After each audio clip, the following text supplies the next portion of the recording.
Back on golf today, Matthew Wolff preparing for his opening round. And Eamon, it's been a nice run as of late for Matt Wolff, considering 2021, a second late in the year at the Shriners, tied for fifth in Mayakoba, and we've seen a couple solid finishes already in 2022.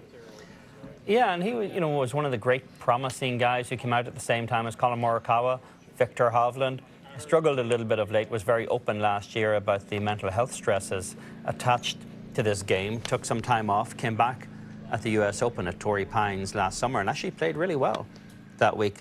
He's kind of on and off right now. There's some kind of erosion, up and down nature of his statistical performance this year. I mean, in strokes gained off the tee, he's 80th on tour right now.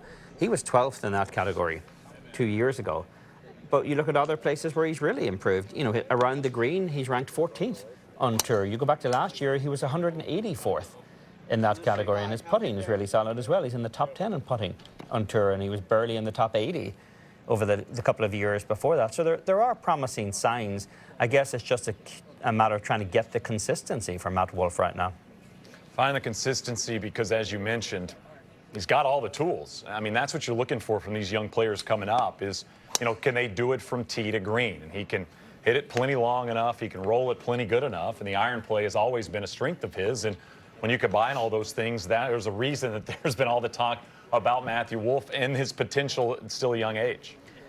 And this is part of the problem, I guess, when you win very early, as Matt Wolff did in his rookie season. Hate to do that, right? Goodness Well, the gracious. expectations suddenly become enormous when you might otherwise have had a couple of years at least to kind of find your feet, get comfortable with the nature of life as a tour pro and the constant travel and the obligations that you have, and just even getting comfortable with the courses that you're going to see year in, year out. And you have that chance to grow into your career. But if you win early and you get the kind of attention and scrutiny that Matt Wolff did very early in his career, that can be pretty hard to live in that kind of limelight and discomfort all the time. And perhaps now he's kind of gotten most of that behind him. He's opened up about what it did to him and seems to have got a little more perspective on what really matters in his life, and maybe that just makes the golf a little easier from this point. The type of young player that can play tough golf courses, the type of young player that can play great championships well. And you go back to Winged Foot and what he was able to do through 3 rounds and really push Bryson there in that final round through 8 holes. It seemed like it might be Matthew Wolff walking away as the young US Open champion. Of course, that's not the case. But experience you gain from moments like that and tournaments like that you can lean on, 3, 4, 5, 10 years later, considering it was Winged Foot and it's US Open championship and the golf course plays the way it plays. And this is a swing I could watch all day on the range. It's so quirky, it's so individual. And to me, that's a positive sign for a guy like Matt Wolff. It was never coached out of him, and he kind of owns his own swing. He owns his own game. And you look at some guys out there who have a picture-perfect swing, and they don't seem to have really that much confidence in it when things go wrong.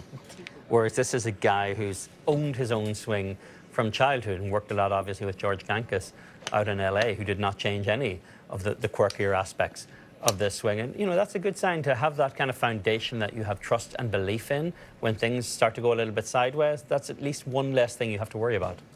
Owning an F1 car doesn't do you much good if you don't know how to drive it, right? And having a kind of a different looking golf swing or having the purest of golf swings don't necessarily matter if you don't know how to lean on it when you really need to lean on it. I love the golf swing. I'm right there with you. I think that transition from the top through impact has as much power as anything. And it really does when you kind of mirror it next to what we've seen over the years from Jim Furyk. It looks relatively similar. I mean, the hand's really close to the body and his ability to just really, really smash and really compact the golf ball at impact. That move plays, and that move has played since he was a young kid.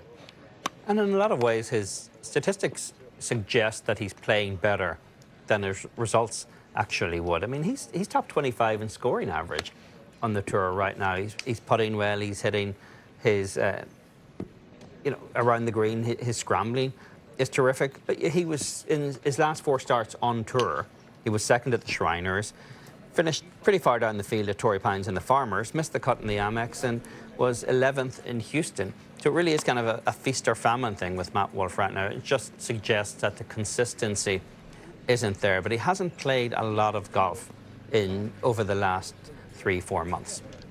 Nice to see him back on the golf course. Like I said earlier, hoping for a big 2022 for Matthew Wolff as he's looking to start his Honda Classic. Early groups out on the golf course getting close.